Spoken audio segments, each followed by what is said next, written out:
She never imagined that a simple tap on her cell phone would change her life forever.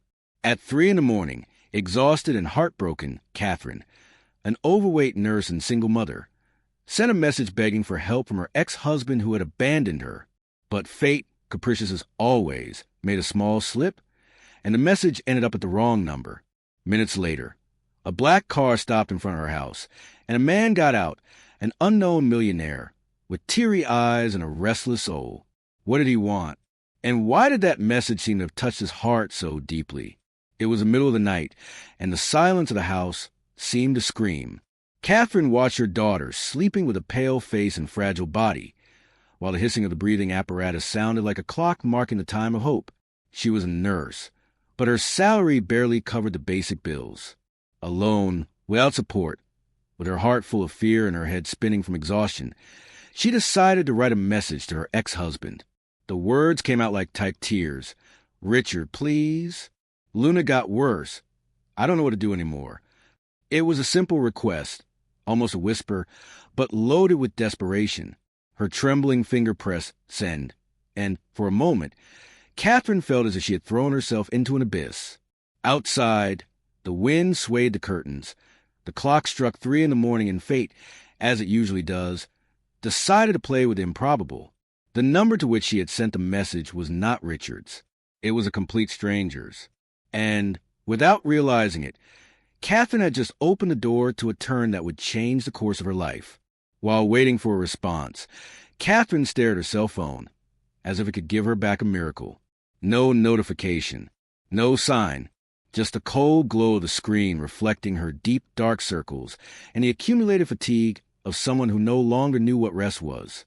Luna coughed lightly, and Catherine ran to her, adjusting the sheet, kissing her hot forehead and promising softly that everything would be okay, even without believing her own words. It was the kind of sweet lie that mothers tell to calm their children's hearts and their own desperation. Inside, she fell on the verge of collapse.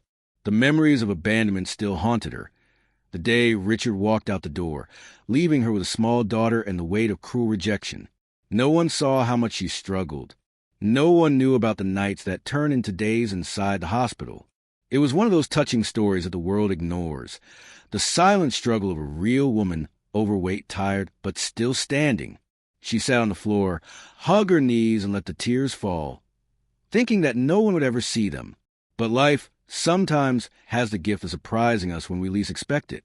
The message Catherine sent by mistake crossed the night and reached a luxury hotel room, where a man also stared at the ceiling, sleepless, without peace. Alexander Hayes, an American billionaire known for his coldness in business, woke up to the vibration of his cell phone. He read those broken words, that anonymous plea, and felt something he hadn't felt in a long time: empathy. He didn't know Catherine, but there was something in those lines that touched him deeply, perhaps because he also carried his own pain. The woman he loved had died 2 years before, and since then, emptiness accompanied him like a shadow. When he read the name Luna, he felt a tightness in his chest. It seemed like a sign, an impossible coincidence. As he reread the message, a mixture of curiosity and compassion took over him. On the other side of the city, Catherine tried to sleep, not knowing that a stranger had just awakened with her pain in his hands, and that, in a few hours, fate would put them face to face. Even though time had passed, Richard's abandonment continued throbbing like a wound that never healed. Catherine clearly remembered the day he left, the packed suitcase, the cold look, and that phrase that echoed to this day: "You suffocate me." No words hurt more than that. He didn't leave her just for another woman. He left because he believed she was enough, that her body was a burden, that beauty had a standard, and that love had an expiration date. That destroyed something inside her. Catherine, who had always been cheerful and dreamy, began to doubt her own light. Every time she looked in the mirror, she saw not the reflection of a strong woman, but the ghost of someone who believed she had failed at everything. As a wife, as a woman, as a person. Rejection had a bitter taste. And no matter how hard she tried to move forward, she still wondered what was wrong with her. The worst part is that, deep down, she knew that this type of pain isn't just hers.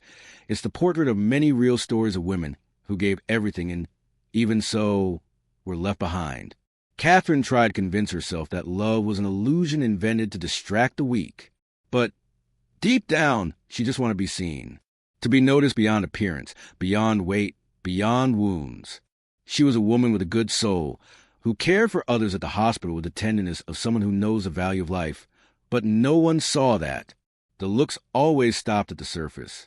At work, colleagues made comments disguised as jokes. On the street, men looked with disdain. She pretended not to care, but each comment was a silent blow. Sometimes she lay on the pillow and remembered when Richard said she needed to take better care of herself, as if love had a specific size. That relationship didn't end just because of betrayal. It ended because of contempt, and that kind of contempt corrodes. It's a slow poison that kills the brightness in one's eyes. Even so, Catherine resisted, because despite everything, she still had Luna. And it was for that girl that she got up every day. Even when the world told her she should give up, there was something symbolic about the way fate manifested itself in Catherine's life. The cruel abandonment she suffered seemed to have been the rehearsal for what was still to come. Perhaps that's why she developed that resilient look, that way of being of someone who has cried too much, but still finds reasons to smile. Inside, she kept a strength that not even she knew existed. The same strength that night, made her ask for help, even with wounded pride. She believed that no one would answer her prayers anymore. After all, the world had always been kinder to those who fit the standards. But what she didn't know is that, somewhere far away, there was someone who would see in her what Richard never saw. Someone who also knew the pain of losing, and who, soon, would become part of her story. Life, sometimes, is cruel before being generous. And the next dawn would bring more than an answer. It would bring the beginning of an encounter that would change everything. At the other end of the city, in a luxury hotel surrounded by windows that reflected the lights of the night, a man in a suit and tired soul faced his own silence. Alexander Hayes was a billionaire accustomed to negotiating fortunes, but incapable of negotiating his own loneliness. The clock struck 3:17 when the sound of a notification broke the quiet. He picked up his cell phone distracted, expecting to see a late business message, but was faced with something that disarmed him. A cry for help. "Please, she's getting worse. I don't know what to do anymore." Those words seemed to have life, as if they had traveled miles just to find a heart prepared to feel them. He reread the message several times, intrigued. Who was this woman? Why did her pain touch him so much? Perhaps because, even without knowing her, he recognized in her the same type of loss that had haunted him for years, that of someone who would do anything to save the one they love, even if the whole world had turned its back. Alexander was not a man who got emotional easily. Business had taught him to harden, to distrust everything and everyone, but that message that suddenly appeared disarmed him like a forgotten memory. He remembered the last night he spent beside Valerie, the woman he loved, before losing her to a relentless disease. Catherine's words, although he didn't yet know her name, echoed the same helplessness he felt when holding Valerie's cold hand at the hospital. It was as if the universe, capricious and mysterious, had found a way to connect two stories separated by pain. Alexander leaned back in the armchair, looked out the window, and stayed there, thinking whether he should respond. Part of him said it was crazy, that it was just a mistake. But another part, the one that still believed that fate likes to play with coincidences, pushed him to act. He felt there was something different about that unknown woman, something authentic, real, human, something he hadn't seen in a long time. With his eyes fixed on the screen, Alexander opened the call history and realized that the number was recent, without a name, without identification. Everything pointed to an error, but there was something there he couldn't ignore. That message brought more than desperation. It brought truth, and truth, when it arrived without a filter, has the power to break any barrier. He typed a simple, "Did you send this message to me by mistake?" but didn't have the courage to press send. He watched the text blinking on the screen, reflecting on why he cared so much about a stranger. Maybe because, behind all the titles and figures, he was also just a man trying to understand the meaning of continuing. Deep down, something told him that this error was not an accident, but a calling. And, moved by an almost spiritual curiosity, Alexander decided to find out who that woman was. without imagining that the answer would lead him straight to the past he most tried to bury. Alexander spent the rest of the night with his eyes glued to the cell phone screen, unable to get those desperate words out of his head. Restlessness consumed him, and curiosity grew like silent fire. At dawn, still sleepless, he asked his personal assistant to trace the origin of the message. He didn't know exactly why he was doing this. Maybe it was just empathy. Maybe it was something deeper, something his own heart didn't know how to explain. Within hours, the report arrived. The number belonged to a woman named Catherine Foster, resident of a simple neighborhood in Los Angeles. Nurse, single mother, and, according to public records, with a daughter named Luna. Alexander read that name and felt a chill. Luna. The coincidence was too strong. The same name as the woman he loved and lost. For a moment, he believed the universe was trying to tell him something. Then, moved by something he couldn't define, he began to search for more information about her. And it was in that search that he found a familiar name. A name that froze him inside. Among the banking system records and public documents, the name Richard Foster appeared. Catherine's ex-husband. Alexander was paralyzed for a few seconds, trying to believe what he saw. Richard Foster. He knew that name very well. Not by chance, but by pain. Years ago, Richard had been one of his trusted analysts, a man in an impeccable suit and rehearsed smile, who betrayed Alexander's company by selling confidential information to a competitor. The blow almost destroyed his reputation and cost the company millions. Alexander clearly remembered the rage he felt when he discovered the betrayal, and how much he wished to never hear that name again. And now, it reappeared, linked to a woman who begged for help, without knowing that the man who ruined her had also almost destroyed another's life. It was an unlikely connection, but there was no mistake. Fate somehow had intertwined the two pains, his and hers, in the same invisible thread. And Alexander began to understand that perhaps this coincidence was a chance to correct something much bigger. With his heart racing, Alexander leaned back in a leather office chair and took a deep breath, trying to organize his thoughts. Everything made sense now.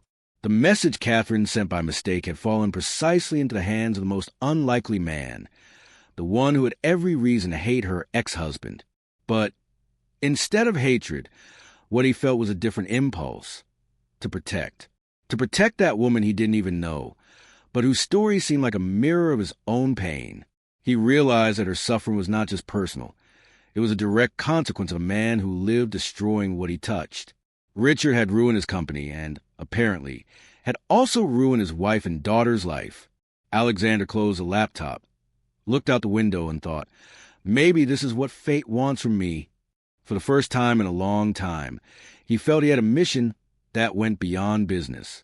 And, without realizing it, he began to plan the next step, a step that would connect justice to compassion. Alexander spent days immersed in memories he preferred to forget. Richard Foster's blow had not been just financial. It left deep scars on the soul of a man who believed in loyalty. The company almost went bankrupt, contracts broke, investors walked away. He lost friends, trust, and nights of sleep. Now, discovering that the same man was responsible for Catherine's abandonment and an innocent child suffering, something inside him awakened. It was as if all the pieces of a painful puzzle finally fit together. Richard was not just a traitor in the business world. He was a life destroyer. Alexander felt a bitter mixture of rage and empathy.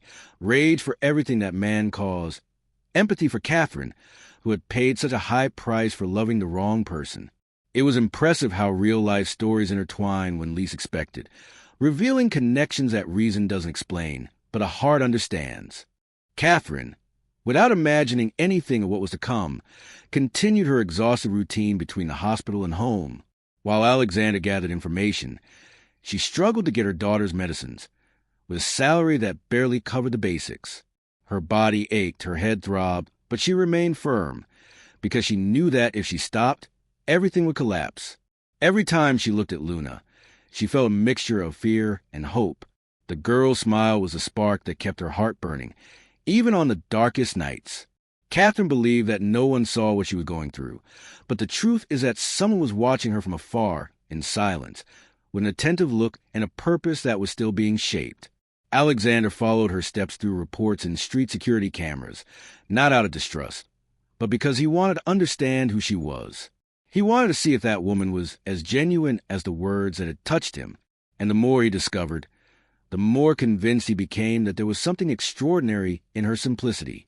It was then that Alexander realized the common point between crime and suffering. Both had the same origin, Richard Foster. The same man who almost destroyed his company was now the root of Catherine's despair. It was as if life had given him a second chance to do justice, but this time in a different way, not driven by revenge, but by redemption. He began to think about how he could help that woman without scaring her, how to offer what she needed without seeming like a savior. The millionaire who once saw the world in terms of profit and loss now found himself involved in something much more human. The pain and faith of an overweight mother who fought alone against everything. And it was at that moment that he made a silent decision. He would not let Richard destroy anyone else. Alexander still didn't know how, but he already felt that his path and Catherine's were about to cross in a way that would change both their lives forever. It was a cloudy afternoon, one of those when the skies seemed to reflect people's souls. Catherine was leaving the hospital with a bag of cheap medicines and a heavy heart. Luna had gotten worse, and the doctor said that, without more advanced treatment, the chances decreased every day. While waiting for the bus, with the cold wind lifting the loose strand of her hair, she saw a black car parked near the stop. A tall man got out in a dark suit, but with a calm demeanor and deep gaze. He didn't seem arrogant like the rich people Catherine usually saw passing by on the downtown streets. There was something different about him. Alexander watched her for a few seconds before approaching, trying to contain the nervousness he hadn't felt in years. It was strange how that woman, simple, exhausted, and visibly hurt by life, made him feel small. He walked toward her, not knowing exactly what to say, just guided by a genuine impulse that mixed compassion and curiosity. Catherine looked at him suspiciously. She was used to being invisible, but she had also learned that, when someone finally noticed her, it was rarely for a good reason. "Excuse me for bothering you," he said, with a firm but gentle voice.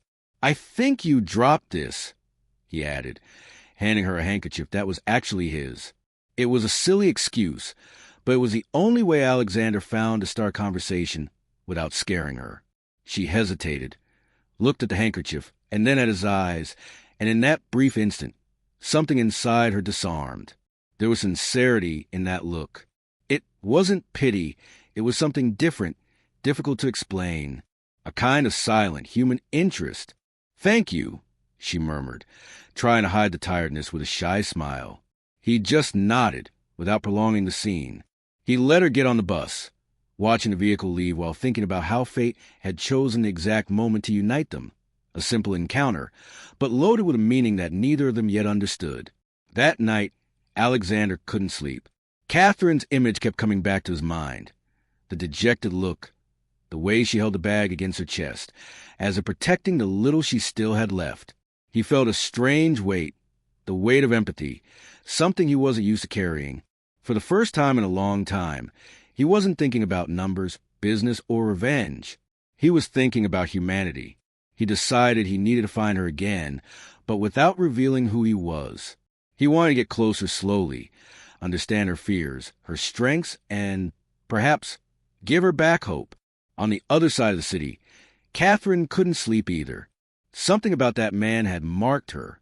She didn't know his name, but she remembered the tone of voice, the respectful way he looked at her, different from everything she had experienced in recent years.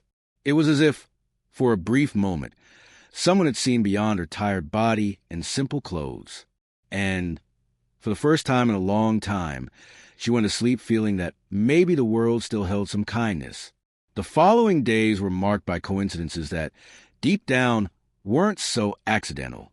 Alexander began to frequent the small cafe across from the hospital, always at the same time Catherine usually passed by. He didn't approach immediately. He just observed, trying to understand the rhythm of the woman who intrigued him more and more. He saw how she worried about everyone, even when no one did the same for her. He saw how she held back tears when answering her cell phone, trying to disguise a mother's desperation in the face of bad news from the hospital. With each gesture, each tired smile, Alexander became more involved. It was as if the world around him lost importance, and only she remained clear, with her silent strength and her look of someone who had already fought too many battles. He, accustomed to living surrounded by people who faked affection out of interest, now felt the impact of something genuine. The simple, overweight woman with a sweet look was giving him back something he didn't know he had lost: faith in humanity. The first real dialogue between them happened on a rainy morning. Catherine was trying to balance the broken umbrella while carrying a bag of bread and milk. Alexander, who was watching from the cafe table, got up and ran to her, offering shelter under his own umbrella. "Please, let me help," he said with a discreet smile. Catherine hesitated, as always, but the insistent rain made her accept. They walked side by side to the bus stop, and the silence between them wasn't uncomfortable. On the contrary, there was something comforting about his presence. When they said goodbye, Alexander handed her a small card with the name Mr. Harrison, pretending to be just an ordinary man who worked nearby. He said that if she needed anything, she could look for him. Catherine kept the card, without imagining that ordinary man was a millionaire who was already changing her destiny in silence. As she watched him walk away, something inside her whispered that this meeting was not the work of chance, but the beginning of something bigger. As the weeks went by, trust began to blossom. Alexander became a constant presence, although discreet. Sometimes he left a paid coffee for her at the counter. Other times he appeared with a new coat that he found by chance, and that, curiously, was the perfect size. Catherine began to smile again, even without realizing it. For the first time in a long time, someone treated her with respect. Not as the overweight, poor woman everyone judged, but as someone who mattered, and that disarmed her. In each conversation, Alexander discovered a new fragment of her story. The humiliations, the daily struggle, the unconditional love for Luna. He listened without interrupting, with a serene and attentive look, and Catherine felt she could trust. She still didn't know who he really was, but she sensed there was kindness in his heart, and, without wanting to, the two began to build something rare, a silent, pure friendship born in the midst of chaos and pain, a connection that would soon be put to the test. The revelation didn't come as a shout, but as a whisper that made time stop. Catherine was sitting beside her daughter's bed, asleep after another treatment session, when Alexander entered the room with a different look, more serious, more dense. He carried in his hands a folder with documents and an expression that revealed something urgent. "I need to tell you who I really am," he began, and his firm voice made her heart race. Catherine straightened in the chair, confused. The following words fell like stones. "My name is Alexander Hayes, and I know Richard Foster." Her world collapsed. For a moment, she thought everything had been a farce, another cruel trap of fate. "Did you come here to judge me?" she asked, her voice trembling. But his look, calm, compassionate, said something else. "No, Catherine, I came to protect you, and to do justice." That phrase sounded like a distant echo of hope and danger at the same time. Catherine didn't know whether to cry, scream, or run away. Her mind spun between fear and disbelief. Alexander opened the folder and showed evidence, and each sheet seemed to burn in her hands. Photos, bank records, messages, everything connecting Richard to corporate scandal that almost destroyed Alexander's empire years before. "He didn't just rob me, Catherine," said the billionaire. "He also destroyed lives, including yours." Those words tore something inside her. For the first time, someone saw her suffering not as weakness, but as a consequence of someone else's cruelty. Thick tears rolled down, and she stammered, I didn't know. He lied to me the whole time." Alexander approached, crouched down in front of her, and held her hands in a gesture of humanity that few men would dare to have. "I believe you," he said. And it was there, in that silent moment, that Catherine realized she wasn't alone.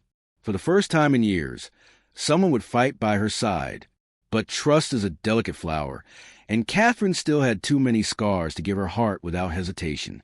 The voices of the past screamed inside her, "Men like him never loved women like you." She looked away, ashamed, trying to contain the pain and fear of believing again. Alexander noticed and spoke with serenity that only those who know loneliness are capable of having. "Catherine, I don't want you to see me as a savior. I want you to fight with me. I want him to pay for what he did to all of us." Those words hit her hard. For the first time, someone saw her not as a victim, but as part of the solution. The weight of injustice began to transform into flame. She looked at Luna, sleeping, and wiped away the tears. If there was a chance to rewrite her story and perhaps protect other women from a man like Richard, she was willing to try. And it was there, in that determined look, that Alexander saw something new being born. Courage. From that night on, Catherine's destiny changed course. The simple nurse, accustomed to living on the margins, now became the central piece in a plan that would require intelligence, cold blood, and, above all, courage. Alexander, with his strategic mind, traced each step with precision. He knew Richard was smart and suspicious, someone who would never admit anything without feeling in control. That's why he proposed something audacious. Catherine should pretend a reconciliation, an attempt to talk for the good of the daughter. The idea seemed insane, dangerous, but necessary. She hesitated, fear evident in every feature of her face. "What if he hurts me again?" she asked, her voice breaking. Alexander responded without hesitation. "This time, he won't touch you. I promise." At that moment, she believed, not because she trusted blindly, but because there was something in Alexander, a serene firmness, that made the impossible seem possible. The following days were preparation and disguise. Alexander put a security and technology team in position. Hidden microphones, discreet cameras, and a controlled environment to record everything. Catherine, even with her heart racing, dove into the role. She dressed simply, as she always did, but there was a new strength in her eyes, something between rage and determination. When Richard responded to the message, agreeing to the meeting, the tension was almost palpable. In the mirror, before leaving, she looked at herself and murmured, "You can do this. For Luna, for all the times they humiliated you." It was more than a trap. It was an act of liberation. Alexander watched from a distance, following every move with his heart tight. He knew that, in that dangerous game, the slightest slip could cost dearly. But he also knew that Catherine was no longer the woman who cried alone at 3 a.m. She was now a force in motion. The meeting happened at a discreet cafe, the same one where Alexander and Catherine had met days before. Irony of fate.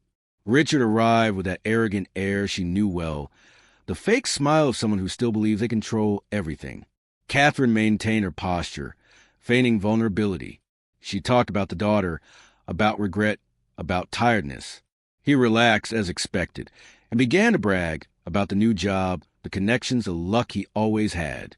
Until, at the height of self-confidence, with a cynical laugh, he let slip what Alexander needed, the confession. "You think anyone discovers a data breach like that? I erase the tracks. They'll never catch me." Those words were the final sentence. Alexander's team recorded everything, and within minutes, the police were alerted. Richard still tried to flee, but was restrained. Catherine, trembling, took a deep breath. For the first time in years, she didn't feel like a victim. She felt victorious. The past was, finally, being corrected. After Richard's arrest, Catherine's life began to change almost magically. Fear and pain, which had been her constant companions, gave way to an unprecedented feeling: security.